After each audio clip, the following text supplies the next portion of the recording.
하나님 말씀 봅니다. 신약성경 에베소서 4장 17절부터 24절까지 기록된 말씀.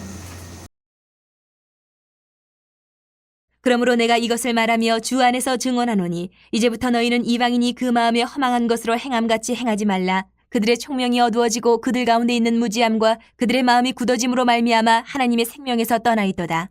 그들이 감각 없는 자가 되어 자신을 방탕에 방임하여 모든 더러운 것을 욕심으로 행하되 오직 너희는 그리스도를 그같이 배우지 아니하였느니라. 진리가 예수 안에 있는 것 같이 너희가 참으로 그에게서 듣고 또한 그 안에서 가르침을 받았을진데 너희는 유혹의 욕심을 따라 썩어져가는 구습을 따르는 옛 사람을 벗어버리고 오직 너희의 심령이 새롭게 되어 하나님을 따라 의와 진리의 거룩함으로 지으심을 받은 새 사람을 입으라.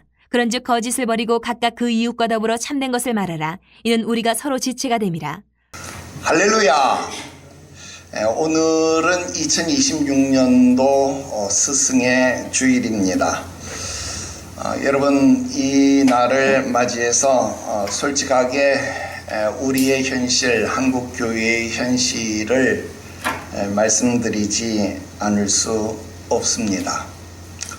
지금 오늘날 우리의 현실, 특별히 한국 교회의 현실은요, 조용한 위기, 더 정확하게 이야기하면 조용한 위기가 아니라 아무도 입을 벌려서 위기라고 말은 하지 않지만 또 인정하려고 하지는 않지만 떨고 있습니다. 무서워하고 있습니다. 교회가 위기입니다. 정말로 큰 위기입니다.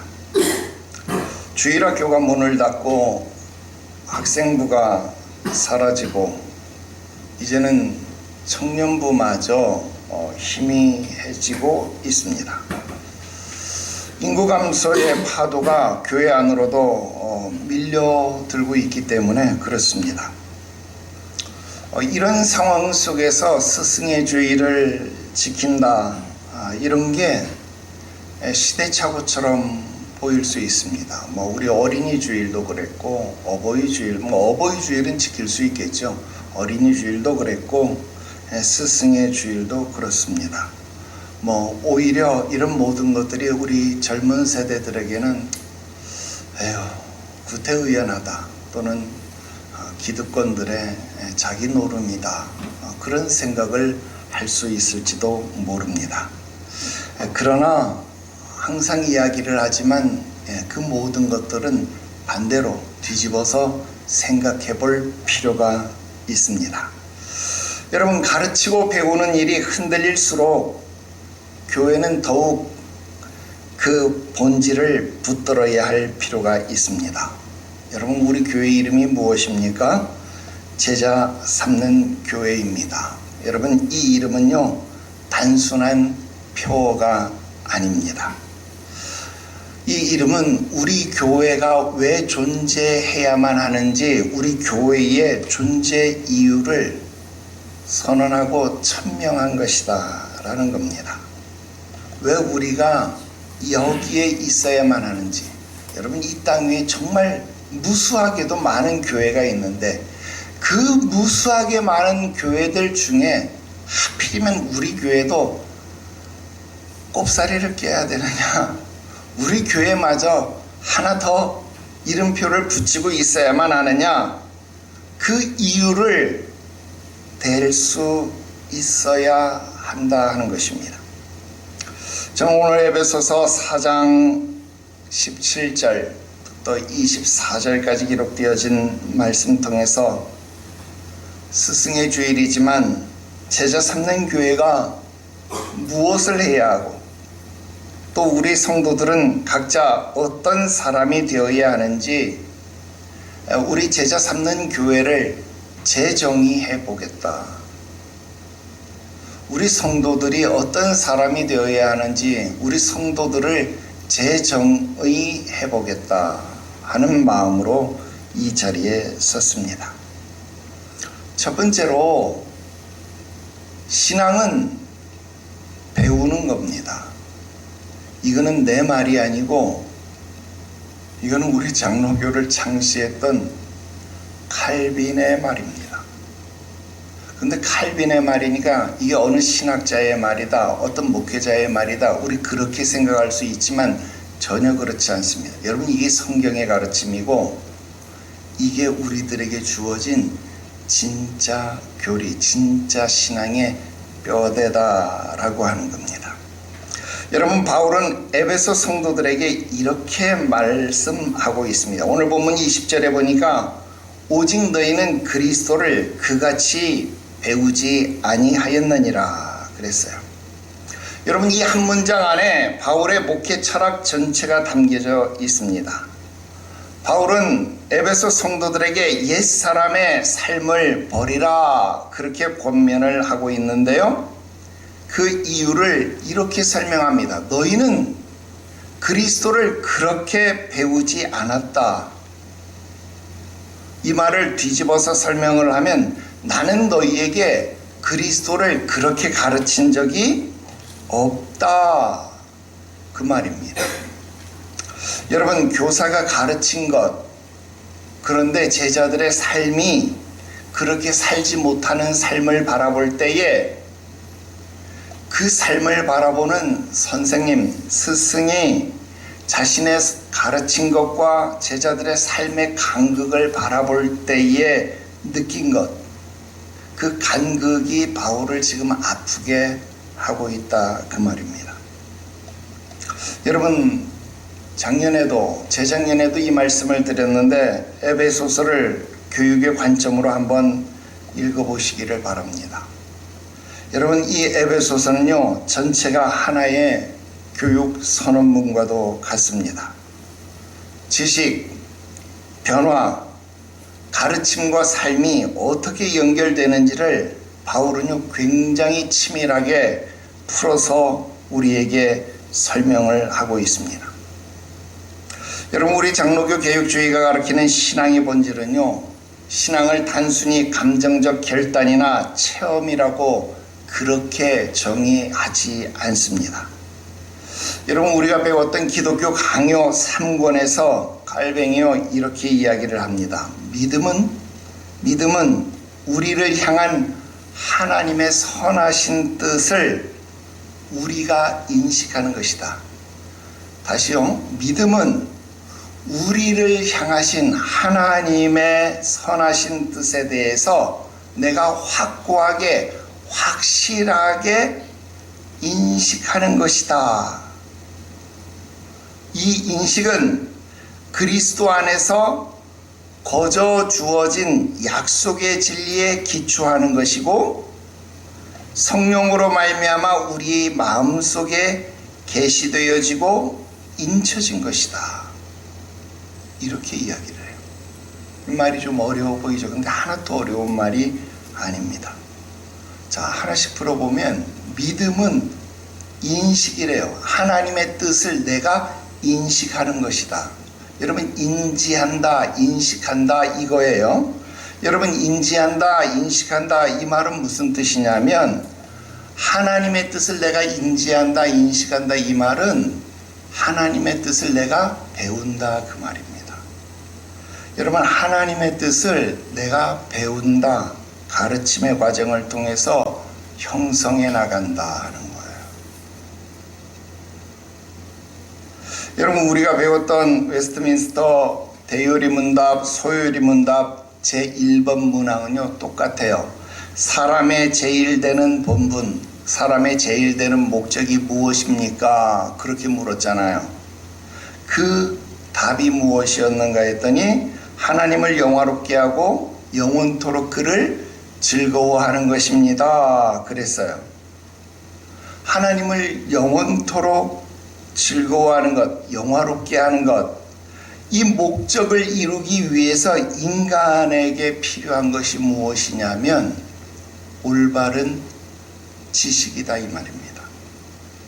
성경이 우리들에게 가르쳐주는 하나님을 바르게 인식하는 것, 하나님을 바르게 아는 것, 바로 이게 중요하다는 거예요. 여러분, 하나님을 모르면 하나님을 예배할 수 없습니다. 하나님의 뜻을 모르면 하나님의 뜻대로 살아갈 수가 없습니다. 하나님을 알지 못하면 하나님을 사랑할 수가 없다라는 겁니다. 그래서 우리의 신앙은 배우는 거예요. 우리의 믿음은 배우는 거예요. 그냥 믿습니다. 여러분, 이게 믿음이 아니라 믿음은 인식이기 때문에 믿음은 배우는 거예요. 그래서 사람은 배우지 않으면 실수를 반복해요. 이 증거가 시편 119편 71절에 기록되어져 있습니다. 뭐라고 말해요? 고난당하는 것이 내게 유익입니다. 이것으로 말미암아서 내가 주의 율례들을 배우게 되었습니다. 이렇게 고백하더라는 거예요. 고난당하는 것이 내게 유익이다. 이것을 통해서 내가 주의 율례를 배우게 되었습니다. 예. 여러분, 시편의 기자는 고난을 통해서 비로소 배우게 되었다라고 이야기를 하는 거예요. 그 배움을 나는 감사한다, 그렇게 고백하는 겁니다. 내가 미리 배웠더라면 겪지 않아도 될 수 있는 고난이 있습니다. 내가 미리 들었더라면 피할 수 있었던 실수가 있다라는 겁니다. 여러분, 배우지 않는 신앙은요, 계속 같은 자리를 맴돌게 된다는, 같은 실수를 반복하게 된다라는, 같은 상처를 여러분 되풀이한다라는 겁니다. 그래서 바울은요, 자기가 너무너무 사랑하는 제자 디모데에게 디모데후서 3장 14절에서 디모데에게 뭐라고 말해요? 그러므로 너는 배우고 확신한 일에 거해라. 나는 너가 누구에게서 배운 것을 알고 있다, 그렇게 이야기합니다. 여러분, 배우고 확신한 믿음 위에 서시기를 바랍니다. 여러분, 그게 참된 신앙의 뿌리입니다. 그래서 배우고 확신한 믿음 위에 서 있으면 흔들리지 않는 거예요. 그것을 어머니에게서 배웠던 디모데는 누구에게서 배웠어요?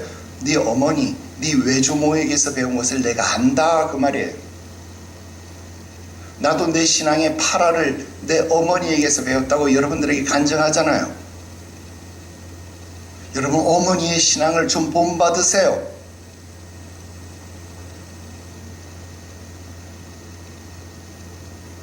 그리고 목사의 신앙을 좀 본받으세요. 좀 배우세요. 신앙은 배우는 겁니다. 인식하는 겁니다.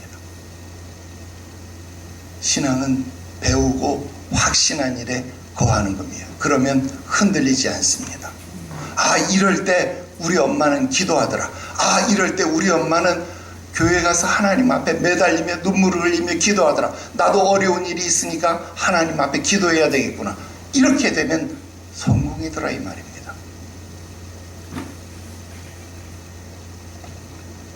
두 번째 말씀 드립니다. 제자 삼는 교회의 본질은 가르치고 배우는 것이다 라는 겁니다. 여러분, 교회를 가리켜서 단순히 예배드리는 장소라고 생각하는 분들이 있습니다. 예, 일면 맞는 말이지요. 그런데 성경은 그렇게만 말하지 않습니다. 여러분, 주님이 하신 말씀을 직접 들으십시오. 마태복음 11장 28절 29절 말씀에 이렇게 기록합니다. 수고하고 무거운 짐진 자들아, 다 내게로 오라. 내가 너희를 쉬게 하리라. 나는 마음이 온유하고 겸손하니 나의 멍에를 메고 내게 배우라. 그리하면 너희의 마음이 쉼을 얻으리라 그랬습니다. 자, 주님께서 우리에게 쉼을 주겠다, 그렇게 말씀하는 거예요. 그런데 쉼을 주시겠다라는 방법이 뭐예요? 내게 배우라, 그거예요. 여러분, 쉼을 주시는데 그 쉼을 주시는 방법이 내게 배우는 거예요. 여러분, 쉼은요, 게으름에서 나오는 게 아닙니다. 쉼은요, 배움에서 나오는 거예요. 바른 지식, 바른 믿음, 바른 삶이 인간의 내면 속에 안식을 준다라는 겁니다. 여러분, 이것이 교회가 존재하는 이유입니다. 여러분, 이 세상에 많은 사람들이요, 바른 지식이 없습니다. 여러분, 여기서 말하는 지식은 수학적 지식, 과학적 지식, 이런 지식을 말하는 게 아니에요.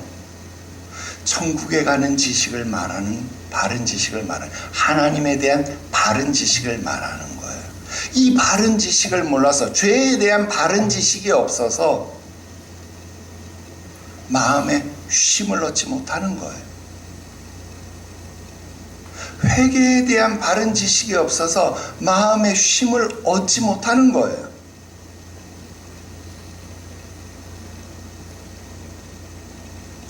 우리가 철로역정 오늘도 필그림 하우스를 갑니다마는, 여러분, 크리스천이 철로역정 순례길을 가면서 도덕마을로 가는 거예요.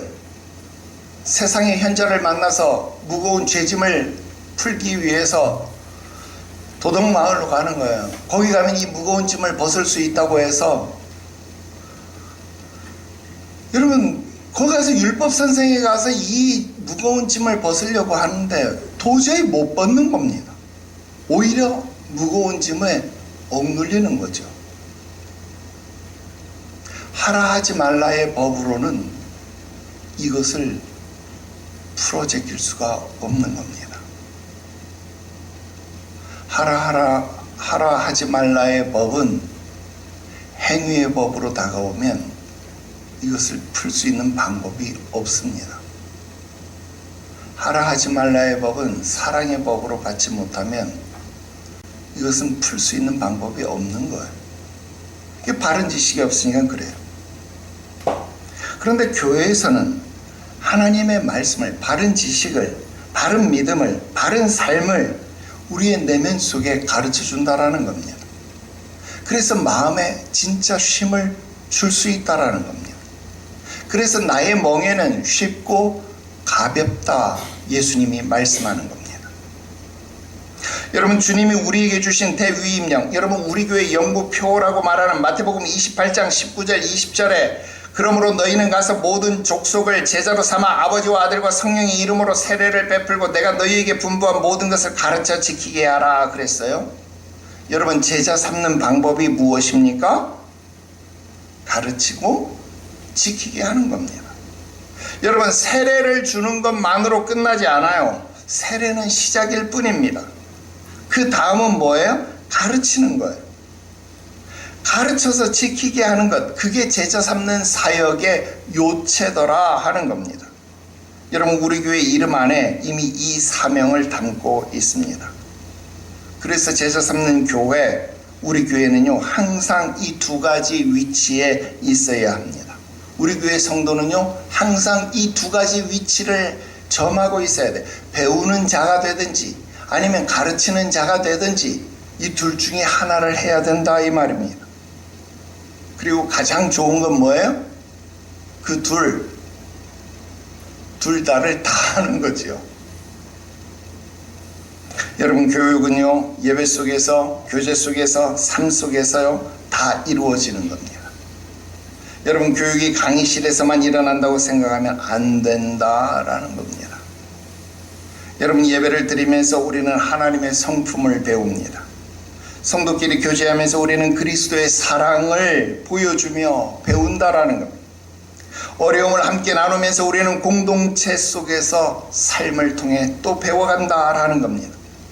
그러므로 교회 안에서 무시로 교육이 일어난다 하는 겁니다. 여러분, 이런 거 굳이 이렇게 설명 안 해도 여러분 학교 다닐 때 다 배웠잖아요. 뭐 전인교육 이런 거 안 들어봤어요? 들어봤잖아. 교실에서만 하는 교육 말고 지덕체, 여러분 이거 다 들어본 거 아니에요? 전인교육. 근데 교회 안에서 신앙교육도 마찬가지란 말이에요. 예배를 통해서만 교육이 이루어지는 것이 아니라 우리의 삶을 통해서, 교제를 통해서, 공동체를 통해서 여러분 우리는 신앙의 교육이 이루어진다라는 겁니다. 지금 이 순간에도 누군가는 가르치고 있고 누군가는 배우고 있다라는 겁니다. 에베소서 4장 11절 12절은 이렇게 말합니다. 그가 어떤 사람은 사도로, 어떤 사람은 선지자로, 어떤 사람은 복음 전하는 자로, 어떤 사람은 목사와 교사로 삼으셨으니 이는 성도를 온전하게 하여 봉사하는 일을 하게 하며 그리스도의 몸을 세우게 하려 하심이라. 그렇습니다. 하나님의 교회 안에 가르치는 직분을 세우셨어요. 그것은 무엇을 위해서요? 성도를 온전하게 하기 위함이다라는 거예요. 여러분, 그리스도의 몸을 세우기 위해서, 교회를 세우기 위해서 이 일을 한다라는 거예요. 그러니까 교회는요, 교육이 없으면, 가르치는 사역이 없으면 교회는 성숙해지지 못한다라는 거예요. 배움이 없으면 성도는 자라지 못한다라는 겁니다. 그래서 우리 교회의 본질은 뭐예요? 태생부터 가르치고 배우는 교회다라는 거예요. 여러분, 다른 거 없어요. 우리 교회가 건물이 있습니까? 우리 교회가 무슨 시설이 좋습니까? 우리 교회 다른 거 하나도 없어요. 그냥 우리 교회는 태생부터 제자 삼는 거, 우리는 태생부터 가르치고 배우는 거, 여러분 태생부터 이것 하나만 잘하겠다라고 목숨 건, 이것 하나에 특화된 교회, 이것 하나만 잘하겠다라고 전문화된 교회 아닙니까?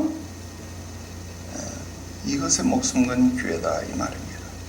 그래서 우리 교회는 이런 교회다라는 자부심을, 또 그런 사명감을 오늘 새롭게 가지시기를 주 예수의 이름으로 축원합니다. 세 번째로, 배우는 자는 가르치는 자를 존경해야 한다 하는 겁니다. 여러분, 바울은 편지를 쓸 때마다 자신을 소개했습니다. 로마서, 고린도, 전후서, 갈라디아서, 에베소서, 빌립보서, 골로새서, 여러분 모든 바울 서신에 예외 없이 바울은요, 자기 자신을 그리스도 예수의 종, 예수 그리스도의 사도된 나 바울은 이렇게 자기를 밝혔어요. 여러분, 이거 내가 신학교 다닐 때 신학에서 뭐라고 배웠냐면, 예수님의 12제자들은 예수님을 직접 눈으로 배웠기 때문에, 예수님을 직접 눈으로 봤기 때문에 사도성을 인정받았다. 근데 바울은 예수님을 직접 눈으로 보지 못했기 때문에 사도성에 늘 공격을 받았기 때문에 자기의 사도성을 강조하기 위해서 나는 예수 그리스도의 사도다, 사도다, 사도다, 자기의 사도성을 강조한 것이다, 이렇게 배웠어요. 그래서 늘 자기가 공격을 받았기 때문에 자기의 사도성을 변화한 것이구나, 나도 그렇게 알고 있었다라는. 그런데 내가 교육학 공부하면서 이 에베소서 같은 경우 교육적 관점에서 다시 읽어보면서 다르다, 다른 관점으로도 보인다, 그런 생각하게 됐습니다. 여러분, 바울이요, 자기 자신을 소개하는 것, 그거는요, 배우는 학생들에게, 가르치는 자들에게 자기 자신을 바르게 보여주기 위함입니다. 여러분, 선생님들이 학생들 만나서 제일 먼저 하는 거 뭔지 알아요? 칠판에 가서 뭐 합니까? 자기 이름 쓰잖아요. 그죠? 몰라요? 자기 이름 가서 먼저 쓰잖아요. 얘들아 반갑다, 선생님 이름 쫙 써요. 그래서 선생님 자기소개 하잖아요. 그거랑 똑같아요. 바울이요, 자기소개를 하는 거예요. 여러분, 고린도전서 4장 1절에 사람이 마땅히 우리를 그리스도의 일꾼이요 하나님의 비밀을 맡은 자로 여길지어다 그랬습니다. 여러분, 이것은요, 목회자를 신격화하라고 하는 말이 절대로 아닙니다. 여러분, 가르치는 자를 하나님이 세우신 자로 바르게 여기라 하는 말입니다. 내가 교육학 공부해 보니까, 여러분, 교육에서 가장 중요한 요소가 뭔지 압니까? 학생이 선생을, 교사를 신뢰해야 한다라는 거예요. 이건 다른 데도 마찬가지예요. 환자가요, 의사가 신뢰를 하지 않으면요, 치료가 제대로 되지 않아요. 학생이 교사를 제대로 신뢰하지 않으면요, 교육이 제대로 일어나지 않아요. 목회 현장도 마찬가지입니다. 성도가요, 목회자를 제대로 신뢰하지 않으면요, 목회가 제대로 일어나지를 않습니다. 여러분, 신뢰가 없는 교육은 지식을 전달할 수는 있어도 삶을 변화시키지는 못합니다. 옛날에는 학원에서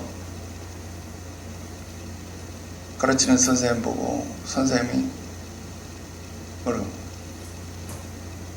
학생들이 당신이 뭔데? 당신이 뭔데?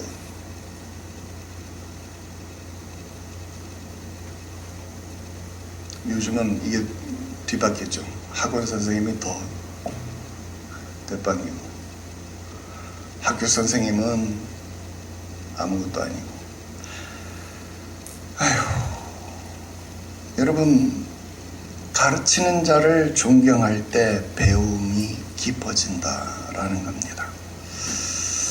여러분, 우리 개혁신앙은요, 교회의 권위를 중요하게 다룹니다. 여러분들이 이미 배워서 다 알고 있지만, 여러분, 왜 교회의 권위를 중요하게 여겨요? 교회는 그리스도의 몸이기 때문에 교회의 권위를 중요하게 여겨요. 우리 개혁신앙은 딱 중요하게 여기는 게 이거예요. 하나님의 주권, 교회의 권위, 이걸 중요하게 여겨요. 그래서 우리 장로교는 막 하나님을 대단하게, 또 교회를 대단하게 막 그렇게 해서 여러분 좀 고리타분하게 여겨질 때 많죠. 그런데 장로교는 항상 강조하는 게 그거예요. 하나님이 최고, 그 다음 교회가 최고. 그래서 하나님 우선주의, 교회 중심주의 맨날 이거 이야기하잖아요. 그 이유가 거기에 있어요. 하나님의 주권이 최고, 그 다음 교회 중심. 여러분, 이 신앙이 흔들리면 안 된다라는 거예요. 교회의 권위를 중요하게 여겨요. 그 이유는 교회가 그리스도의 몸이기 때문에 그렇더라 하는 겁니다. 그리고 그 교회를 위하여 직제를 세웠는데, 그 교회의 직제에 여러 가지 있는데 그 중에 목사와 교사의 권위를 또한 인정한다라는 겁니다. 그런데 그 권위라는 게 여러분 사람에게서 나오는 게 아니다 그 말입니다. 여러분, 목사나 교사의 권위는 그 직분 자체의 영광에서 오는 것이 아니다 이 말이에요. 그럼 어디서 오느냐? 그것은 바로 하나님의 말씀을 선포하고 가르치는 사역에서 온다. 그래서 여러분, 우리 계속 반복해서 배웠잖아요. 하나님이 우리에게 은혜의 방편으로 주신 것 세 가지. 뭐예요? 하나님의 말씀, 기도, 성찬, 이 세 가지. 그래서 하나님이 우리에게 은혜의 방편으로 주신 것이 하나님의 말씀이기 때문에 말씀의 선포 사역, 말씀의 가르치는 사역, 그래서 목사와 교사의 권위를 교회는 중요하게 여긴다 그 말입니다. 이제 아시죠? 그래서 우리는 가르치는 자를 존경하고 존중하는 거예요. 신뢰하는 거예요. 다른 것 하나도 없어요. 무슨 목사가 잘났어요, 무슨 교사가 잘났어요, 아무것도 잘난 거 하나도 없죠. 그러나 우리에게 은혜의 방편으로 주신 것이기 때문에 여러분, 그 가르침을 내가 존중하지 않고 내가 신뢰하지 않으면 누구만 손해예요? 나만 손해인 거예요. 그러니까 그건 내가 신뢰하지 않으면 나만 손해이기 때문에 그건 내가 존중하는 거예요. 여러분, 깔뱅은 그렇게 말합니다. 교회에서 그리스도의 통치는 오직 그의 말씀과 성령을 통해 이루어진다, 그렇게 말하는 거예요. 목사와 교사를 존경한다는 것은 사람을 숭배하는 게 아닙니다. 하나님의 말씀을 전하는 그 직분 자체를 존중하는 거예요. 왜? 그 직분을 통해서 하나님이 말씀하시는 것을 믿기 때문에. 그래서 우리 항상 말씀 선포도 그렇고 성찬도 그렇고 뭐라 그래요? 정당한 직분을 통해서, 정당한 절차를 통해서 집례되어지는 말씀과 선포와 집례되어지는 성찬은 우리에게 은혜의 방편으로 주어지는 것이다. 배웠어요, 안 배웠어요? 그렇게 배웠다 이 말입니다. 물론 가르치는 자에게도 무거운 책임이 있습니다. 바울은 빌립보서 1장에서 성도들을 향해서 자기의 마음을 이렇게 말합니다. 내가 예수 그리스도의 심장으로 너희의 무리를 얼마나 사모하는지 하나님이 나의 증인이시다. 여러분, 가르치는 자는 배우는 자를 향하여 뜨거운 사랑이 있어야만 합니다. 그런 사랑이 없는 가르침이라고 한다면 그건 여러분 지식 전달에 그친다라는 거예요. 삶을 세우는 교육이 되지 못한다 그 말입니다. 야고보서 3장 1절은 경고합니다. 내 형제들아, 너희는 선생된 우리가 더 큰 심판받을 줄 알고 선생이 많이 되지 말라. 가르치는 직분은요, 특권인 동시에 엄중한 책임이 있는 것이다 라는 그 말씀 한마디 한마디가 하나님 앞에 서는 날 결산되더라 하는 거예요. 그래서 교사는 하나님 앞에서 자신이 먼저 배우는 자가 되어야 한다라는 겁니다. 먼저 엎드려야 되고 먼저 변화되어야 한다 그 말입니다. 참된 교사는 가르치면서 먼저 배우는 사람이 되어야 한다 하는 겁니다. 그래야 진짜 존중도 받고 신뢰도 받는다 하는 겁니다. 이제 마지막 네 번째 말씀 드리고 말씀 마치려고 합니다. 제자 삼는 교회는요, 새 사람을 입는 공동체가 되어야 합니다. 자, 이게 굉장히 중요한 거예요. 우리가 왜 배워야 하는가 하는 거예요. 우리 에베소서 4장 22절부터 24절 보십시오. 너희는 유혹의 욕심을 따라 썩어져가는 구습을 따르는 옛사람을 벗어버리고 오직 너희의 심령이 새롭게 되어 하나님을 따라 의와 진리와 거룩함으로 지으심을 받은 새 사람을 입으라 그랬어요. 여러분, 여기에 배움의 목적이 있습니다. 여러분, 우리가 지식 쌓는 게 목적 아닙니다. 새 사람을 입는 게 목적이에요. 옛사람이 뭐예요? 유혹의 욕심을 따라 썩어져가는 사람입니다. 타락한 본성, 죄의 패턴, 세상의 방식으로 살아가는 사람이 옛사람이잖아요. 반면 새 사람은 뭡니까? 하나님을 따라서 의와 진리와 거룩함으로 지으심을 받은 사람. 여러분, 이 사람이 새 사람이잖아요. 하나님의 형상으로 회복된 사람이잖아요. 배움은 바로 변화를 받은 사람이잖아요. 새 사람이잖아요. 여러분, 이게 우리가 배우는 목적이에요. 그래서 성화를 우리 장로교에서 얘기하는 거예요. 가르침과 배움의 과정으로 이야기를 하는 거잖아요. 그래서 우리 구원은 칭의, 하나님이 우리를 의롭다 하시는 것, 그리고 성화, 그렇게 나눠서 가르치잖아요. 하나님이 우리를 의롭다 하시고 성화되어져 가는 과정으로 이야기하고 있다 하는 거예요. 여러분, 하나님이 우리를 단번에 우리를 의롭다 하시고, 이건 그리스도의 공로로 우리를 의롭다 하시는 것이고, 그러나 성화는 다르잖아요. 성화는 평생에 걸친 과정이다. 날마다 우리는 점점 그리스도의 모습으로 변화되어져 가는 과정이다. 옛사람을 벗어버리고 새 사람으로 바뀌어져 가는 과정이다. 그 바뀌어가는 과정 속에서 교회가 여러분들에게 결정적인 역할을 하는 거다. 어떻게? 말씀을 듣고 배우고 묵상하고 적용하는 과정을 통해서 여러분들에게 그리스도의 형상을 닮아가게 한다 하는 겁니다. 교회는요, 특히 우리 제자 삼는 교회는요, 출석자를 늘리는 것 그게 목표가 아니라 우리 교회가 전도하는 교회, 늘어나는 교회, 풍성한 교회, 배가 되는 교회, 교회 이름을 그렇게 안 짓고 하필이면 제자 삼는 교회 이름을 그렇게 어려운 교회, 철학적인 교회, 아주 고상한 이름을 지어놔가지고 여러분 제자 삼는 교회가 되기를 했으니까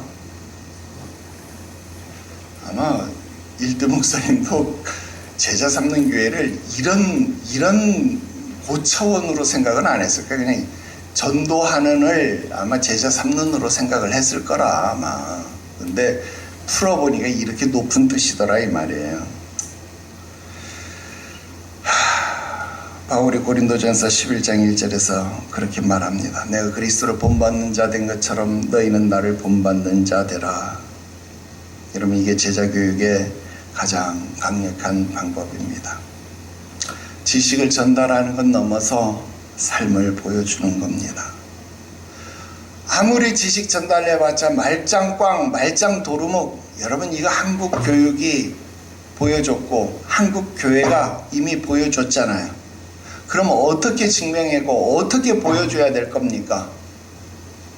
다른 거 다 학교 교육 다 실패했고 학원 교육 다 실패했고 우리 다 보여줬습니다. 그럼 뭐만 이제 남은 거예요?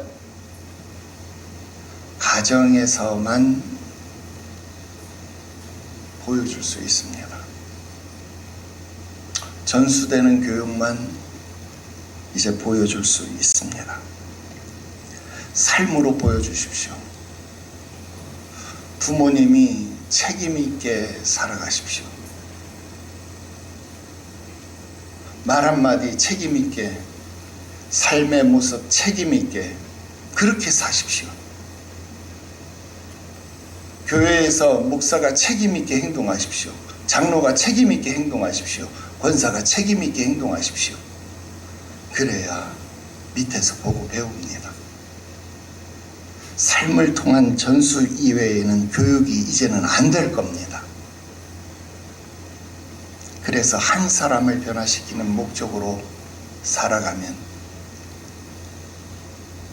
그게 제자 삼는 사역이 될 겁니다. 그러면 그 한 사람의 변화를 주님이 작다 여기지 아니하시고 귀하다 여기실 거라 믿습니다. 결론을 맺습니다. 오늘 스승의 주일입니다. 제자 삼는 교회의 의미를 다시 돌아봤습니다. 신앙이 진짜 배우는 거라면, 교회가 가르치고 배우는 공동체라면 우리는 가르치는 자를 존경하고 신뢰할 수 있어야 하겠습니다. 내 삶을 돌이켜보니까 여러분들에게 신뢰를 주고 존경을 받을 만한 그런 모습이 되지 못했던 것 같아요. 그럼에도 불구하고 많이 변했잖아요. 우리 자식들에게도 내 자식 말하는 겁니다. 내 자식 많이 변했잖아요.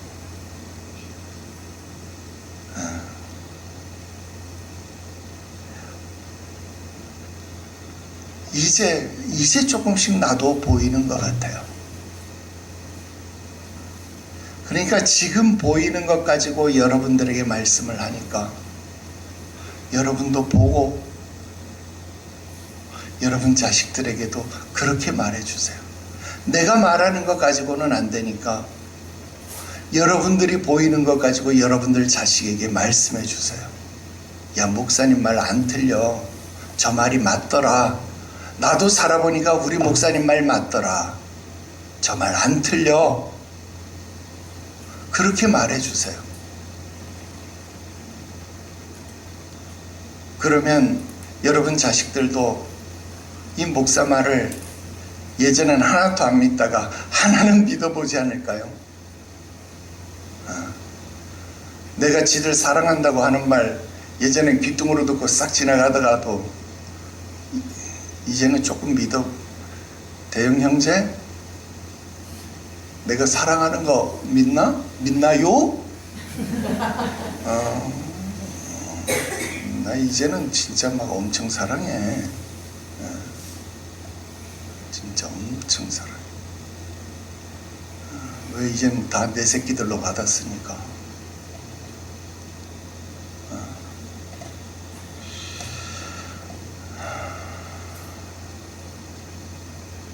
하나님의 은혜로 우리 모두가 배우고 가르치며 또 서로를 세우는 그런 참된 제자 삼는 교회가 되시기를 주 예수의 이름으로 축원합니다. 우리 우창희 우혁이 미래 유튜브 보는지 안 보는지 모르겠지만 나는 위탁했다니. 절대 보낸 거 아니다. 위탁했다. 위탁. 다시 찾아올 거다. 위탁했다. 우리 제자 삼는 교회는 어쨌든 그렇게 세워지는 거다. 왕이 잠시 방목한 거다. 방목.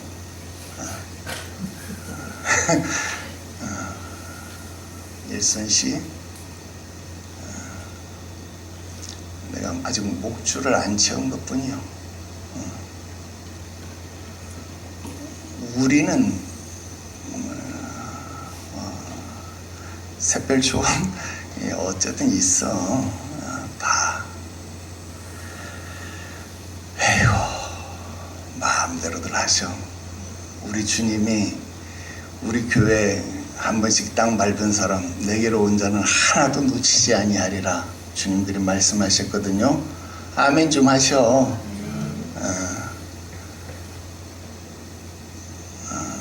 오늘 어쨌든 또 철로역전 가봅시다.